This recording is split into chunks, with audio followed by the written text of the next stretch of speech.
Good afternoon. Welcome to Spy Chat. I'm Amanda Olkey, Director of Adult Education at the International Spy Museum. Thank you so much for joining us. Today, our Executive Director, Chris Costa, is joined by Beth Sanner, Director of Geopolitics and Strategy at International Capital Strategies. Beth has held a wide range of national security positions for over 35 years, including in the Office of the Director of National Intelligence, the Central Intelligence Agency, the National Security Council, and the U.S. Department of State. Her last government role was as the Deputy Director of National Intelligence for Mission Integration, where she oversaw the integration of intelligence community collection, analysis, and programs, and served as President Trump's intelligence briefer, and that is during his first presidency. Prior to this role, Beth was the director of the President's Daily Brief, vice chair of the National Intelligence Council, and a senior executive in CIA's Directorate of Analysis. She is a frequent commentator in the media and is a distinguished fellow at the German Marshall Fund, a non-resident senior fellow with the intelligence program at Harvard University's Belfer Center, a distinguished advisor to Australia's National Security College, and a senior fellow at the U.S. Chamber Foundation. Over to you, Chris Costa. Hey, Amanda, thank you very much for kicking off Spy Chat today. Beth, it's wonderful to have you here, part of our program. I just told you off camera, and I'll say it for our audience, that you're one of the most credible voices that I hear day in and day out on CNN and elsewhere talking about important national security issues. So thank you very much for joining us. Thanks for having me. No, it's wonderful so to have you. appreciate it. No, we appreciate it, and so many people said to say hello. So I want to dive right in. This past week, you've talked a lot about Ukraine, and I listen when you talk about Ukraine, but my mind has been focused on the Middle East. I just returned from a very productive trip to Israel. In my first article that really got my attention that I want to talk about briefly is the idea that Israel will potentially strike Iran in the next 4 to 6 weeks. This is according to some Washington Post and Wall Street Journal reporting, citing anonymous sources in the U.S. government. But importantly, it makes sense that Israel is very concerned of Iran's development program for a nuclear capability. And the question is, as a result of it triggering Iran and some of the attacks that Israel underwent last fall, does that mean it's time for Israel to press on a follow-on attack? So this is something that I'm paying close attention to because of the ramifications. So that's the first story that I'm zeroed in on. The second story will take us really to the content that we talk about here at the Spy Museum, and that is the idea that Russia has a new organization. It's new, but really, it's something that we've seen trending for many, many years, going back to the Cold War, and that is a covert action capability, a new department called the Department of Special Tasks. Anybody, and I know our audience really tracks our stories, our programs. We had a Cold War program yesterday. The idea that Russia would have a new organization to focus on special tasks like sabotage, assassinations, and an organization that's very much involved with the incendiary devices that I've talked about, that I've written about, the idea that that's husbanded one resource in Moscow at a place called the Aquarium. I don't know about you, Beth, if you've ever heard that name before. I mean, it goes back to the 1980s. Exactly. Before you were born, but there was a book by Suvorov that was called Inside the Aquarium that talked specifically about those capabilities that the GRU, the Russian military intelligence, had. So I thought the article was worth mentioning here because the Wall Street Journal just published it, and I found it fascinating, and I thought our audience would find it fascinating. So to change gears, the counterintelligence story I wanted to talk to talk about is also particularly interesting. It's different because a former Fed employee, innocent until he's proven guilty, but an individual by the name of Rogers, who works at the Fed as an analyst, so clearly focused on U.S. banking at the United States central bank, right? He has been engaged with the Chinese going back to 2013, reportedly.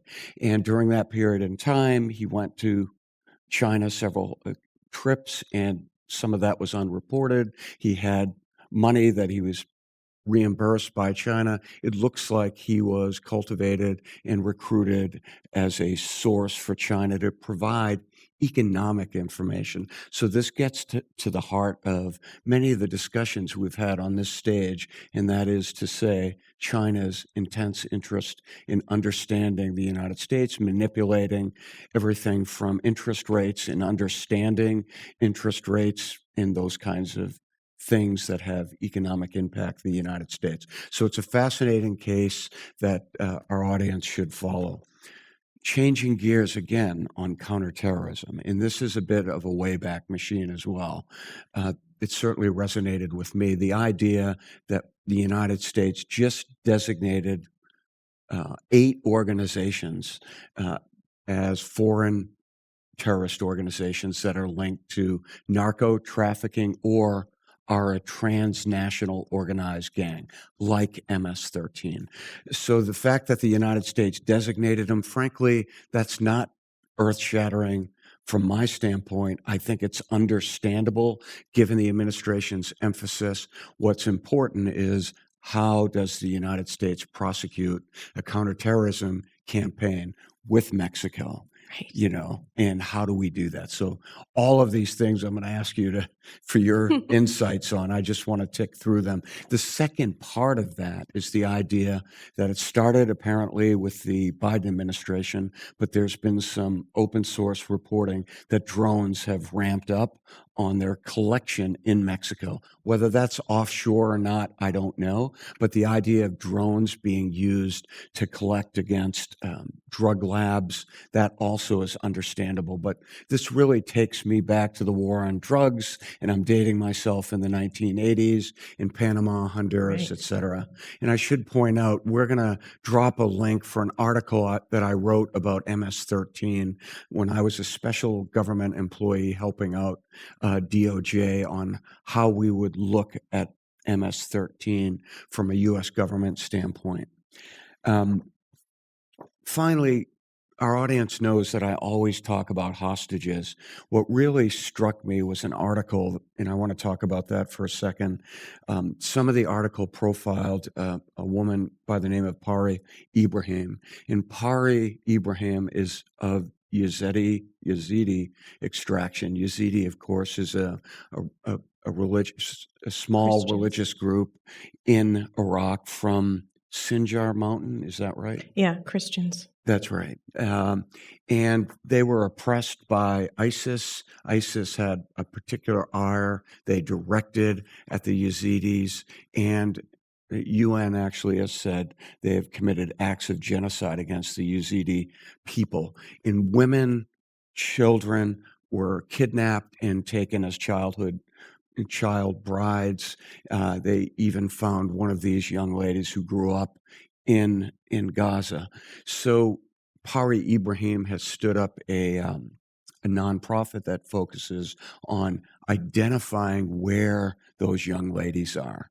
Right. Right, because they were kept in servitude, they were sex slaves, in quotes.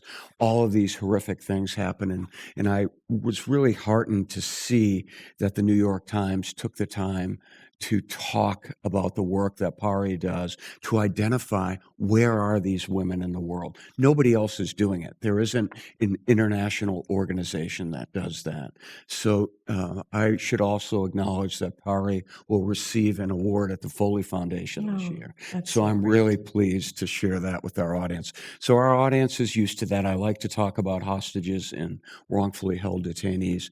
So that is a long-winded way of saying these are the articles that I'm Yeah. tracking that I wanted to share with our audience. So over to you for some of your thoughts. So we can't take the spy out of Chris Costa. It's a good thing you're surrounded here because the one thing I'd say about our profession is the intellectual curiosity, right? Is that we retire, but we never stop actually caring about the world and being just incredibly inquisitive about what's happening, right? We find it really fascinating. So I hope that everybody will enjoy our conversation today. I don't have all these questions memorized, but I will try to remember and re-prompt you as we go. So the first one is this really big question about whether Israel will strike Iran or not. And this is a period of time that the chances of that happening, are higher than I don't think any time that I really remember in terms of Israel being ready to do this potentially unilaterally. Right. So there are two things that kind of have been these roadblocks in the past for Israel to strike Iran. One was whether the United States would greenlight such an operation politically. And the second thing is related to that is does Israel really have the means to do a strike like that independently? And so now the world is so different in so many ways. This idea that the risk of striking Iran is something that Israel couldn't do without the backstopping of the United States. That's no longer the case, right? Because now Israel has set the stage with wiping out their air defenses, not completely, but enough that there will not be a massive second strike that would hit, Israel proper, that would blow up Tel Aviv. We now know that can't happen, right? So there's some things that could happen, but manageable. So with that in mind, and the idea that, wow, Iran is going to be trying to rebuild these air defenses and maybe build them better, means that there's not only a window open, but that window's not indefinite, it's closing. And then you add on the Trump administration, and there was always this idea that, that Netanyahu couldn't really maneuver somebody like President Trump, that, he couldn't really outright wing President Trump. But in this case, actually, I think that Israel could do this without permission, because I personally do not believe President Trump wants him to do this now. He wants to negotiate. But what would be the cost? I think that the potential for a really major cost against Israel for taking such a strike would be very, very low, because the base of the Republican Party and many, many, many Americans, no matter what the stripe, would say, well, this seems like kind of a good thing. Right. So I think they have potentially a free ride. So the question is now, militarily, would it work? And we don't know. I suspect that Israel's been trying to build up capabilities to do such a strike more effectively than in the past. They don't have bombers. They only have strikers. So they can't put a JDAM, like this big kind of mother of all bomb kind of things on a nuclear site by themselves. They need U.S. bombers to do that. But what if they did it and then with fighters and they took out some and they exposed more? Would the United States go along and maybe finish up the job or try to?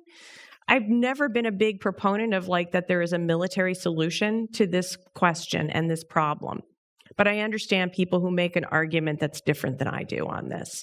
Well, I appreciate your insights on that. And we don't know what's going to happen, but I do think that the time is right. And the trajectory started really on October 7th. I'm talking about the time is right from an Israeli perspective. Yeah. Not something that anyone talked to me about last week, by the way, in Israel. But when you see other actions as a consequence of October 7th, from Gaza through actions on the ground by Israel and Syria to provide some space and additional a buffer for a Syria that is also clearly that picture is still emerging every completely. day. So. And I think at the same time, Chris, this does distract from what people have no answers for. Yeah. Gaza. That's right. and West Bank. I mean, the West Bank is blowing up right now. We have 40,000 people who have been displaced, and they won't be able to return home for at least a year, the Israelis say. Some of their housing villages are being bulldozed.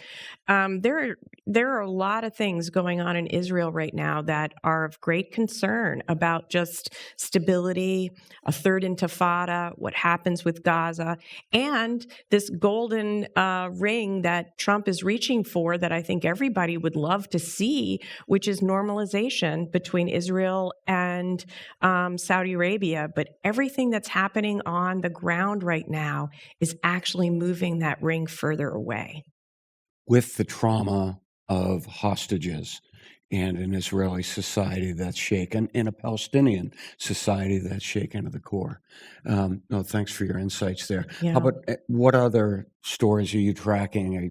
Do you have thinking on right now? What keeps you up at night? Because we do have to admit, you've already alluded to it. It's hard to get over our past lives, right? With all these things. Well, happening. I mean, on the hostage story, and I love this Yazidi story in a very positive way. Although, I also listened to a story recently, a podcast about the return of Yazidi women and how hard that is in their society. That's right. And so nothing is easy. And I just feel for these communities, from the Israeli hostages who are still in captivity in just horrific conditions, to the Yazidis and many Americans and others around the world. I mean, we have hostages still in Iran. And of course, we have Tice, who was, is disappeared in Syria. And despite all these efforts, he has not turned up. Right. And so that also just heartbreaking, right? Because hostages, no matter kind of where they come from, who they are generally innocent people. I mean, these are not people who asked to be in these circumstances. Some of them not so bright and fell into these circumstances. Others just wrong place, wrong time.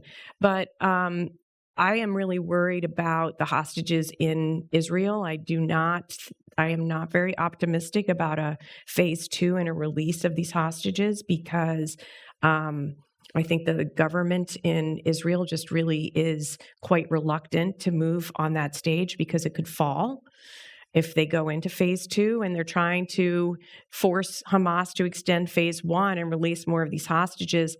I just am not feeling very positive about that. I do feel like phase 2 is necessary, even though it comes at great cost.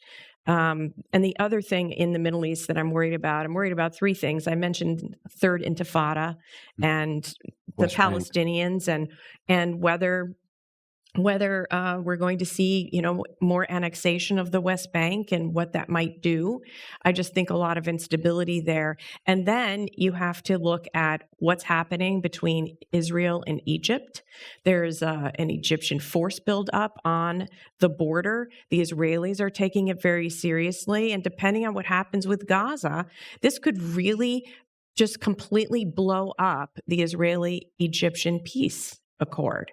I mean, the entire basis of normalization, the very first stage, is at risk. And that is not at a high possibility, but boy, that's down there and is niggling at me. And the third thing is that the Houthis might be holding back for now, but they're going to be ready to go again when things get back to a problem in Gaza. We really end this peace part of the negotiations. And that is not a solvable military problem from my perspective either. But I don't know if we want to talk about the big world right now, or we want to do some more questions. Are we ready? We've got a few more minutes. Amanda, do we want to take some questions, or?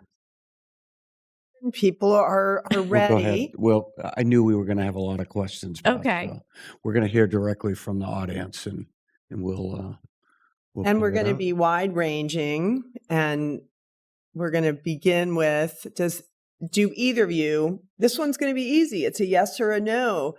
Anybody know the derivation of the aquarium terminology associated? I don't know what it comes from. Do you? No, I don't. I actually don't, whether it's just a physical thing. I do think talking about that story for a second is so, let's do that for a second and answer, yes, we're clueless. Someone else needs to write in and we'll post it right in when this is published. But, I think the story is so interesting. And my friend Calder Waldron, and I think his book is probably in your bookstore. Spies, right? Spies. Yeah. You know, he talks about the history of all of this Russian kind of operation that we're talking about now. And all we're really seeing is a modernization of very long-standing methods and also orientation. But the context, I think, of this is so important for this new Department of Special Tasks. Doesn't that sound like out of a Get Smart movie, series? Yeah. I just think it's so funny.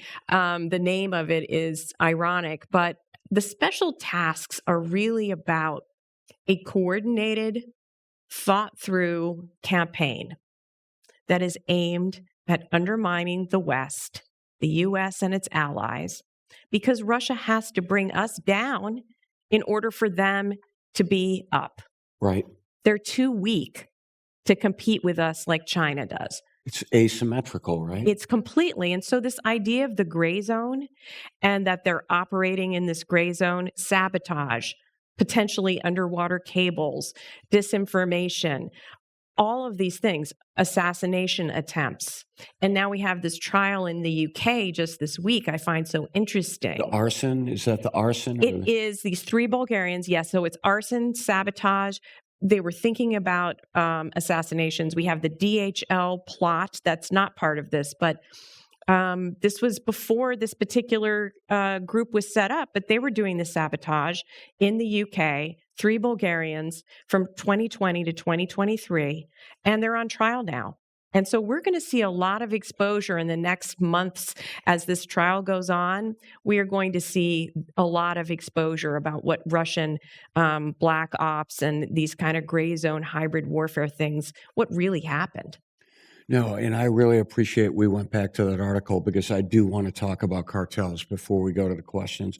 But I'd like to dive a little deeper. The audience has heard me talk about this, and I'd written something in January, and you'll remember this. We obviously can't talk about it with any detail at all, but back in 2017 on Inauguration Day, so way back machine, we were worried about airplanes being brought down, but we were worried about terrorists bringing those planes down. And the United States did a great job, along with the Brits and other partners, of mitigating that threat and doing incredible work that no one ever got credit for, and that's fine, but there were no plane crashes.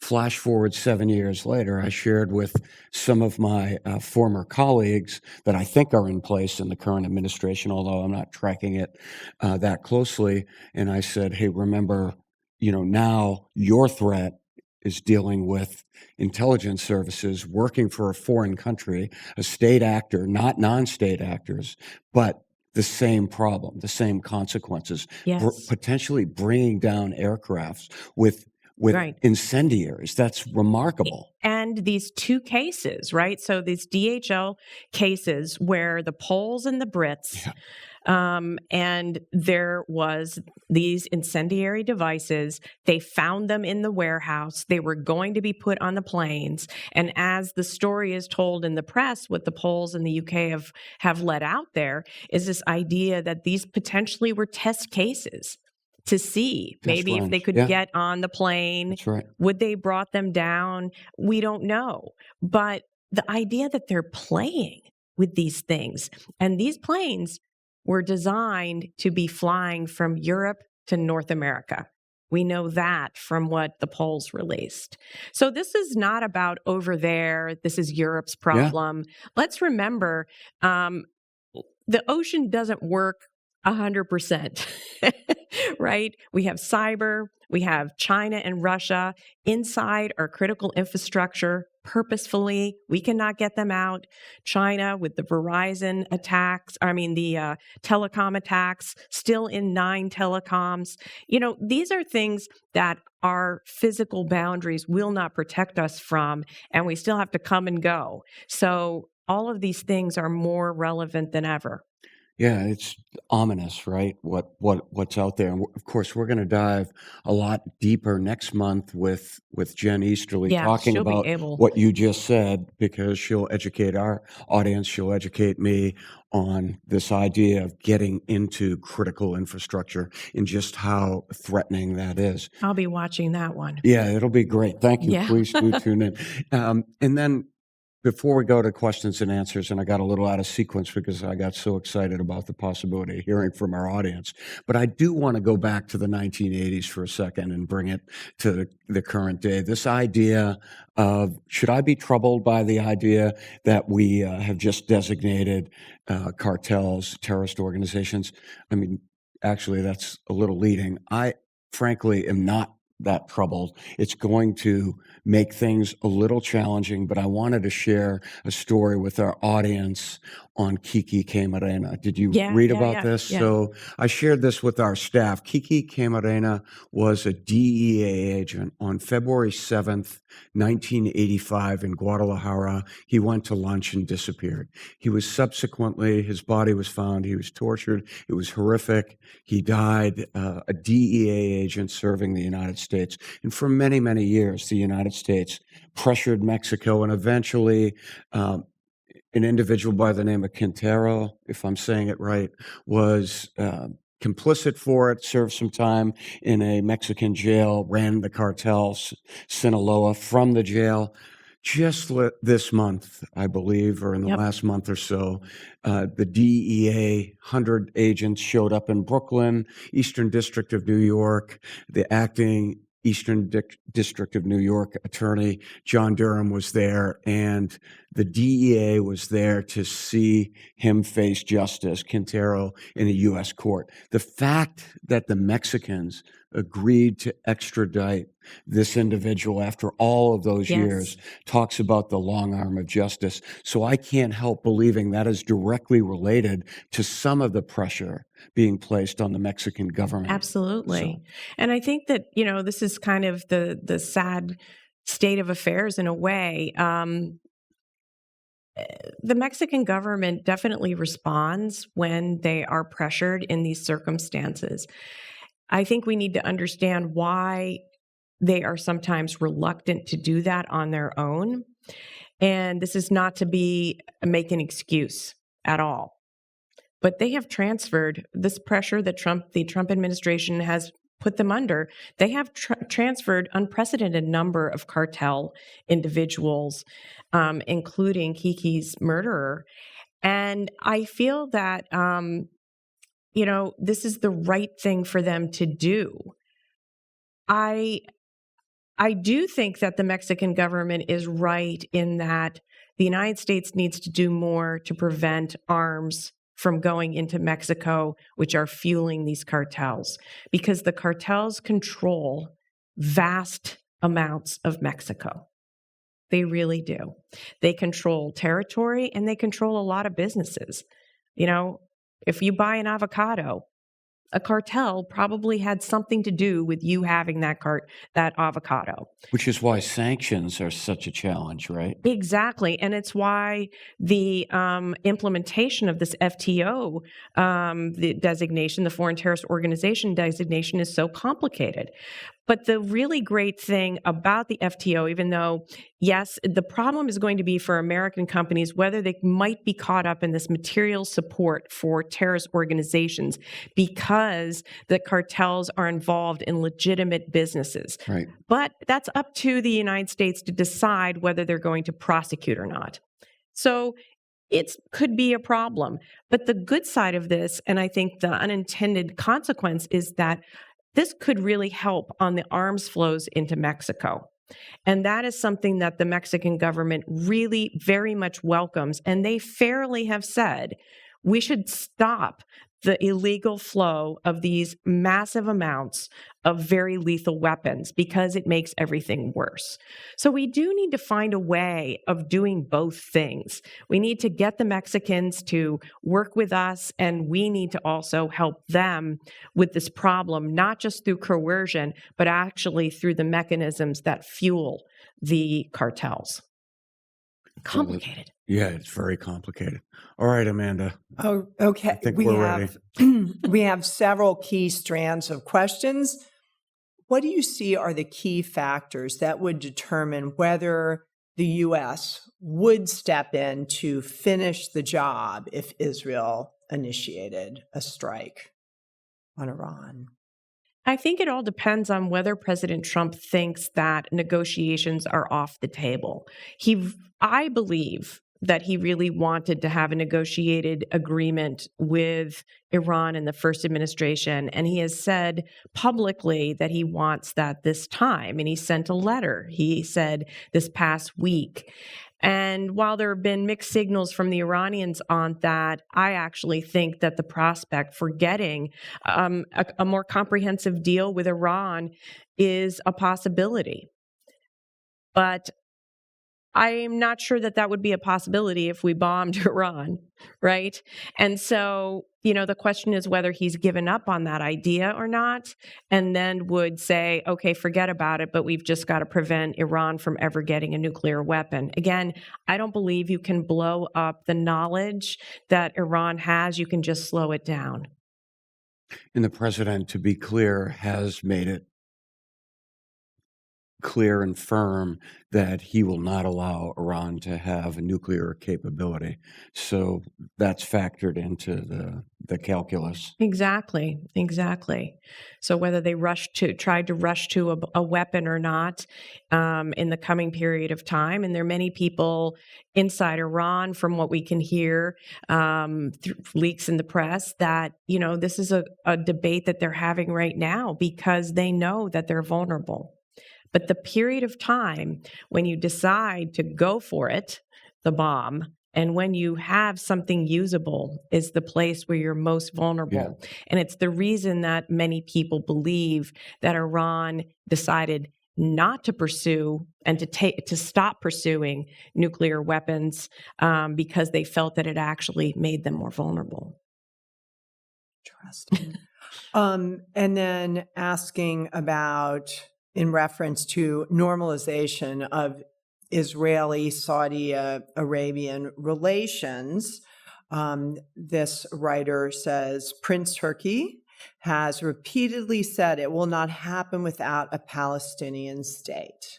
Yeah, I think that the Saudi position has only hardened on this idea of no more normalization unless there can be a path.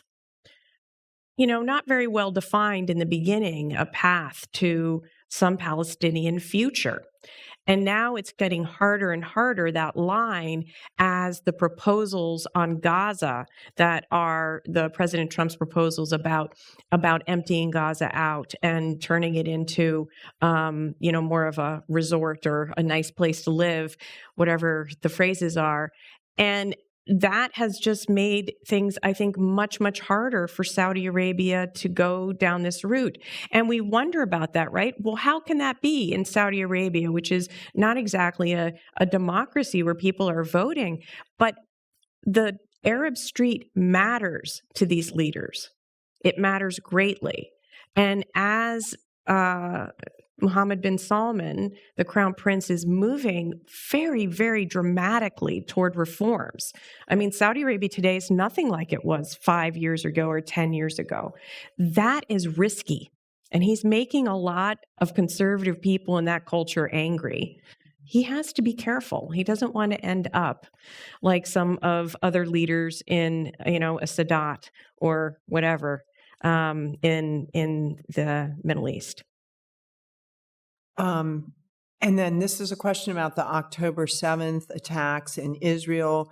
There were some reports that Hamas had not actually expected the attack to be so easy and had planned it to be limited, but expanded once they saw the ease with which they were attacking. Have you heard of that? Any comments on that? Chris, what have you heard about that?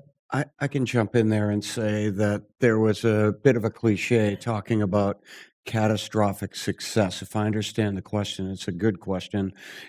I think the Hamas we're talking about the military wing that was the spearhead during the attacks. They were actually surprised at the extent of their success. That is not to say that they didn't intensely prepare to conduct those military operations, the operations that they did, but they were surprised at how successful that they were. And I think that it's clear that they intended to take hostages. That's They right. may not have intended to take That many. that many, or the children, the Bibas family, just heartbreaking story about the Bibas family. I'm not sure that that was intended, but they definitely intended to take hostages. Yeah, some of the materials that I've seen that are obviously unclassified just in the last week demonstrate that there was priorities, there was a plan for seizing hostages, and of course there were really three waves, if you will, and someone could dispute this, but there was, first and second wave of terrorists, militants, and then there was a third wave of civilians from Gaza that essentially crossed in and complicated the environment, took things and took people. And that's why it was so difficult. And I commented on this, not from the knowledge of knowing exactly what was going on, just conjecture, that it was hard to even determine how many hostages there were. If our audience remembers that, we didn't know. And you certainly didn't know where they were. And there was no centralized control of the hostages that were on the ground. So it was just very chaotic. So, and just one very quick point. One thing that they intended that did not happen was they intended the rest of the axis of resistance to join with them to an extent that did not happen. Right. They expected Hezbollah to come in much bigger. They expected Iran to help, and it just didn't happen. And my understanding is, again, much will be written. This is again another mosaic that's being put together. It's coming together over time, and analysts will look at it. Israel will eventually do a government-wide look at the surprise, but that's not happening in the short term. The bottom line is, in many ways, the operational security was so tight that Hezbollah was even surprised at the timing. Exactly. And so it's a fascinating dynamic. I look forward to understanding more as time goes on. You've both mentioned Hezbollah, and this question comes from a viewer in sub-Saharan Africa who asks if there are any recommendations for fighting terrorism in that part of the world where they have an extension of Hamas and Hezbollah, and they say, and a lot of corruption in the local government. Well, absolutely. I mean, terrorism is just exploding in Africa right now. And the Sahel is just it's just a terrifying place. And then we have state-sponsored, reportedly, in the Democratic Republic of Congo. And, I am very worried in a lot of ways that things are going in the wrong direction. And then I hear that we might be withdrawing or ending AFRICOM. And that concerns me. Now, at the same time, a lot of these governments have just gotten very, very tired of the French and the United States. And, we have been kicked out of countries where we have had very extensive relationships and counterterrorism operations. And that's based on a lot of things, right? I mean, there's a lot of history. There's a lot of corruption. These are, sometimes countries that are run by coup leaders. I don't really know where we're headed, but I have to say that I am not at all hopeful. And I mentioned the Houthis earlier. The Houthis are actually becoming a provider of more small arms, ammunition, and this linkage between Hezbollah and the Houthis, and now Africa coming through Sudan and Somalia. This is all bad. And these are very strategic locations for us. Djibouti's right there. The Red Sea matters.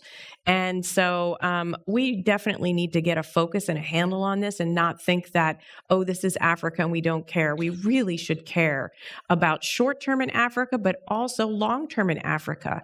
Africa, more, in the future, these will be the world's middle class. I really believe that. And it's really at our peril that we ignore the continent. I share your concern, and you referenced the Sahel. I'll talk about the Horn of Africa for a second.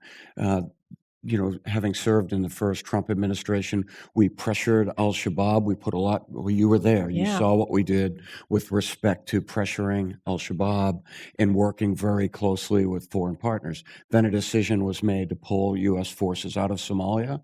Even though I served in that administration, I did not like the idea of pulling some of our special operators out of Somalia proper, because you can't do offshore engagements working counterterrorism with foreign partners. You just can't. It doesn't work. You have to be present with them. Presence is everything. Engaged with those partners you train with and you work with on the ground. I'm concerned that was reversed by the Biden administration, and I am concerned that it'll get reversed again and we'll lose some of the traction. Although I was heartened. I mean, it's not a happy story, but the fact that the United States did conduct some strikes of ISIS, and I think Northeast. Wasn't it Al-Qaeda in Somalia? Good question. I think it was Al-Qaeda in Somalia, which took me by surprise.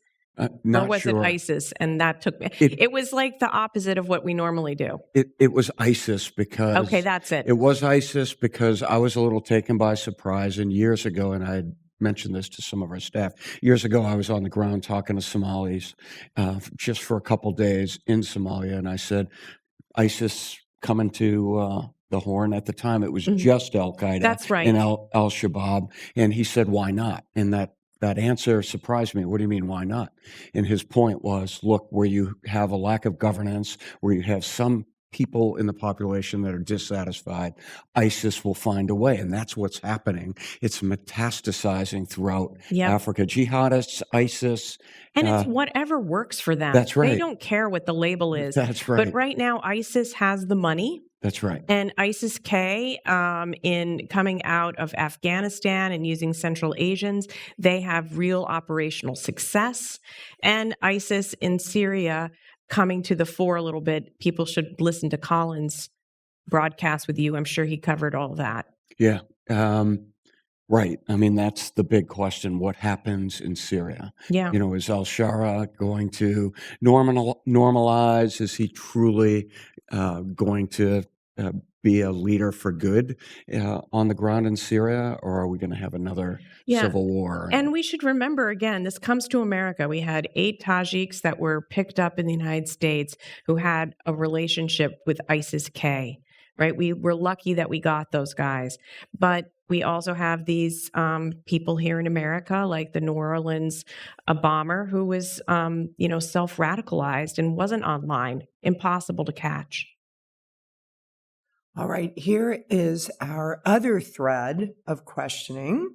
In light of the discussion on Russian asymmetrical warfare, with this current administration's reset with Russia, allowing a larger number of Russian diplomats back in the U.S. So kind of two people have similar questions. So how is that going to impact the U.S.? And also, how is the reset with Russia going to impact our intelligence gathering?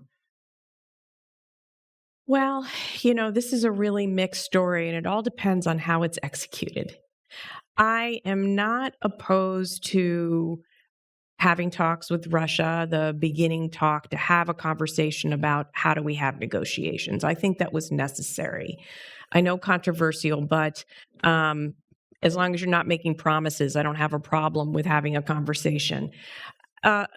Improving diplomatic, making our embassy function in Moscow is actually something that I also think we need to do. And right now, our relationship does not make that possible.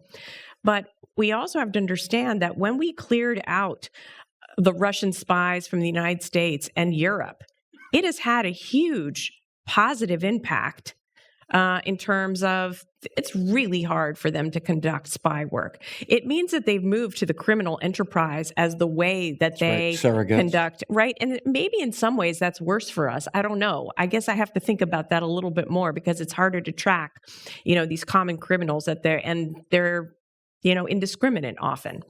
So they're dangerous, but, we have to be careful that we do this in a controlled manner so we don't have this disproportionate number of Russian spies in the United States and of course later in Europe, but in the United States compared to, our ability to spy in Russia. So I am worried about this, but the bigger picture of this is, look, I don't know anyone who doesn't want to end the war in Ukraine. Okay. But there is no doubt of who the aggressor is here. It is Russia.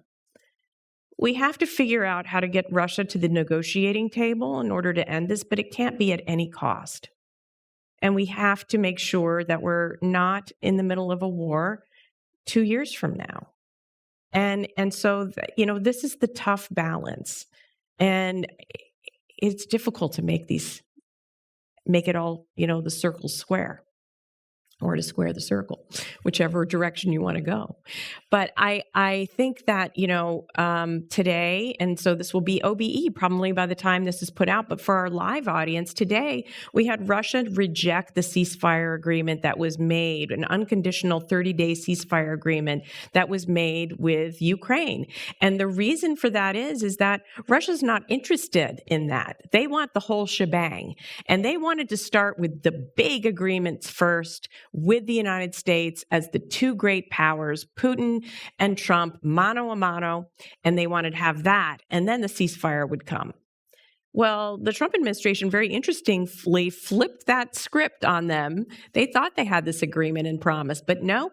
Now they're being faced with this decision. And interestingly, instead of a slow roll, Putin seems to be just saying no and probably hoping to get Trump back on his program, which is doing the strategy first. I hope we stick with this ceasefire. I think that in this case, again, a unconditional stopping the guns, stopping the killing, that seems like a good idea to me. Yeah, I'm with you on a permanent ceasefire, peace in Ukraine. That said, just a point on the counterintelligence threat, just to take off from where you started. The bottom line is it's a policy decision ultimately, and if the Russians come back, I truly believe our FBI will be able to bottle up that threat. You're going to assume everyone's an intelligence officer till proven otherwise. It does take resources, it does take time, but that's what domestic intelligence services, that's what the FBI is responsible for. I'm with you on that. Yeah. But also, just to be clear, that Department of Special Tasks, they will vie, presumably, to ensure one of their officers is part of that tranche of people that come to the United States so they can do any planning for some kind of contingency. I mean, that's what intelligence officers do. And I think that, we have been spared up till now of these massive sabotage attacks that have been happening in Europe, arms factories, malls set on fire, right? And I think part of that is that the FBI is very good. DEA also contributes with a lot of this kind of plotting as well. So we are protected in some ways a little bit better, but I don't rule this out. And I think that the cyber penetrations are absolutely part of the playbook. They're not isolated. It's part of the big plan. And right now, the cyber stuff works a little bit better here, but we're going to see. I think sabotage is likely to come to America at some point. Why wouldn't it? Right. Amanda, what else? These are great questions, aren't they? I mean, yes. Sabotage always is a great the audience. import I don't want. I will say that. And one more regarding Russia. Should NATO do away with the 1997 NATO-Russia Founding Act? Well, I mean, that's kind of a inside baseball question. Let me broaden it a little bit to this idea of what should Russia's relationship be with NATO? right? And we're in the middle of a war right now. And I think this is what really Putin is trying to do. Putin is trying to figure out, how can I leverage this negotiation with the United States to get what I want in the European continent? I don't want precision strike missiles to be anywhere near my border. And he's even talked about maybe NATO membership should be back to 1997 membership. In other words, not all of these new member countries. And I want Ukraine to be neutral in their constitution. I don't want them to be armed. I don't want any European troops on the ground. And I want to make sure that I divide Europe. He hasn't said this, but clearly he's trying to do this in order to weaken NATO and separate the United States from NATO. This is the game plan.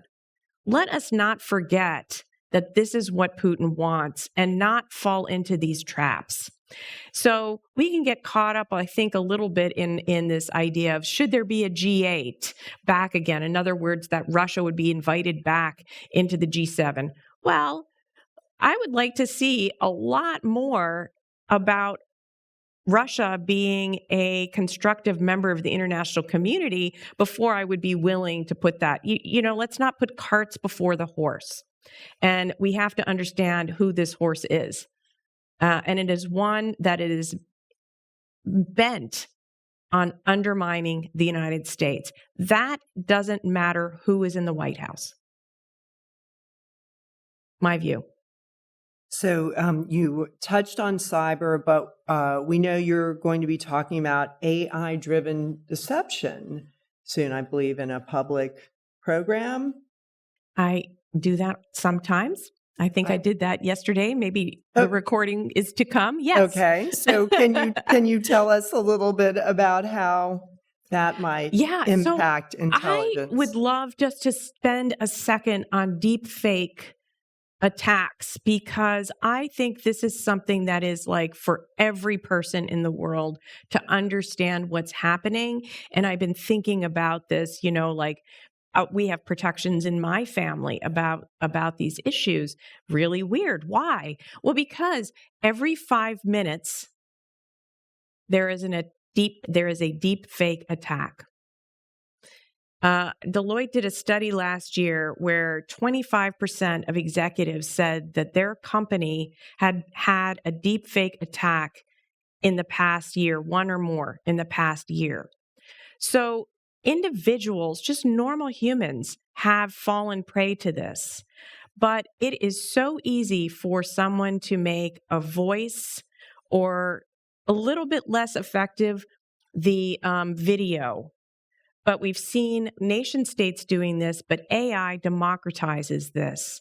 And so people need to know if they get a call that sounds like their kid is in trouble, you need to have a word that is your family safe word, that is identifying something that AI wouldn't, or can tell a story or something, because people, the sense of urgency, the sense of fear will combine to have people make bad decisions based on the idea that they hear something that sounds like someone they know and someone they know in trouble.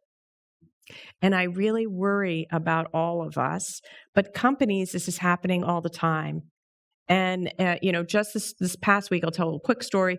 A big, huge firm, the CEO had his voice cloned and his face, just a picture taken. It was a Zoom call with his company. They had the picture there, the audio, the picture was off, the video was off, and the cloned voice was telling the staff what to do. It's so easy. Scary. All right, Chris, I saw you bust a move, and you are making the right move. Doing it. Yeah. No, because this might be the trickiest question we forgot to tell you that we ask.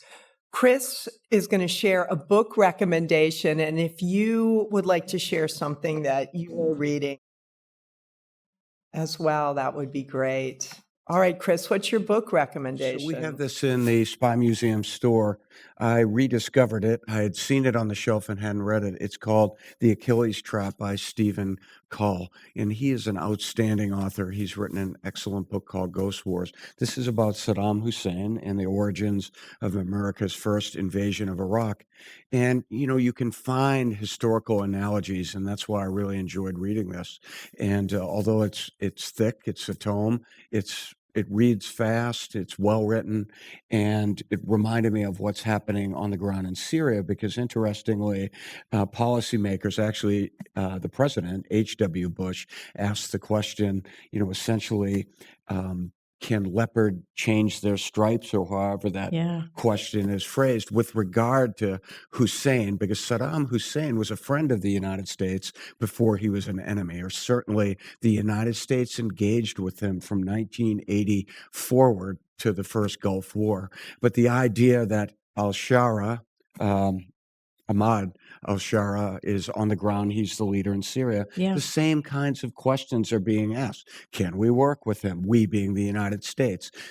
Is he friendly toward the West? Is he the real thing? Or is he a jihadi? So history sometimes provides some context for what's currently happening. Highly recommend the book. Yeah, and anything that Stephen Cole writes is great. So I mentioned Calder Waldron's book, Spies. I think that is a fantastic Excellent. book.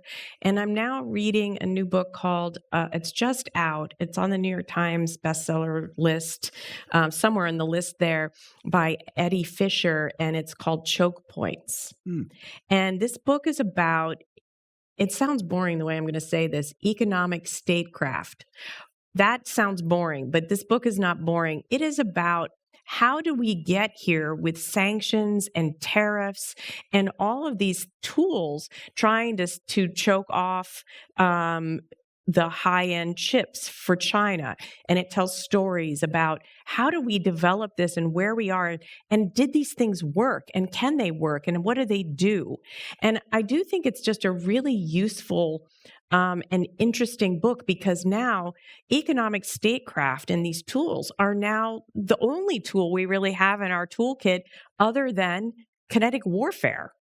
I mean, we have a little bit of cyber, but other than that, it's the thing that we go to. And now that you have President Trump, who's declared himself Mr. Tariff Man, maybe it would be good for people to understand a little bit more about what these are and how they work and if they work. So I will add that to my list. Yeah. Thanks, Beth. Any final remarks from either of you before I wrap this up?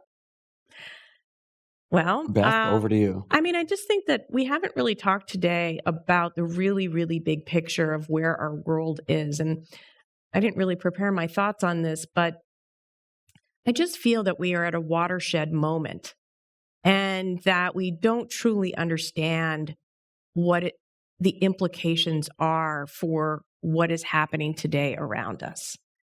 That we are seeing so much so quickly, this shock and awe, that even the people who are in charge of this, I would say, it is impossible for this very small group of people. They haven't filled out their whole administration.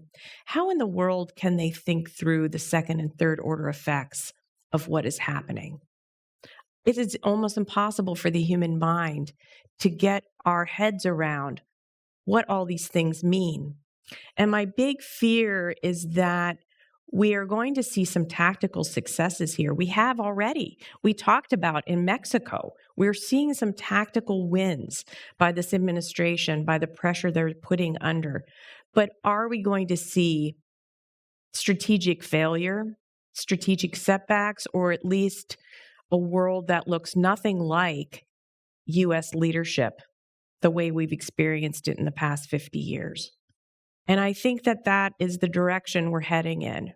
And I think that that direction may be irreversible. That's a little frightening. I think we might have to have a part 2 spy chat, which we've never done before, but that's a big, meaty question. I just offer that the metaphor that I grew up on in the 1980s to 90s in terms of national security was, the bipolar world. It was the two sumo wrestlers facing off, and that worked. And then we kind of, in the 90s, it turned into transitioning into a soccer team, right? More people out there, kids soccer. That was the metaphor. I don't know where we are now, so that's a great question. But having you here today was super insightful, Beth, and we are super grateful that you joined Spy Chat. We'll have to do this again, or certainly we want to keep inviting you to all our programs. You're going to have to tell us when enough's enough. I just want to offer a final plug for somebody that's not here today. My executive assistant, Madeline Register, is off to bigger and better things. So Madeline, I hope you're listening. Thanks for all your support. Thanks to our team, and thanks for joining Spy Chat.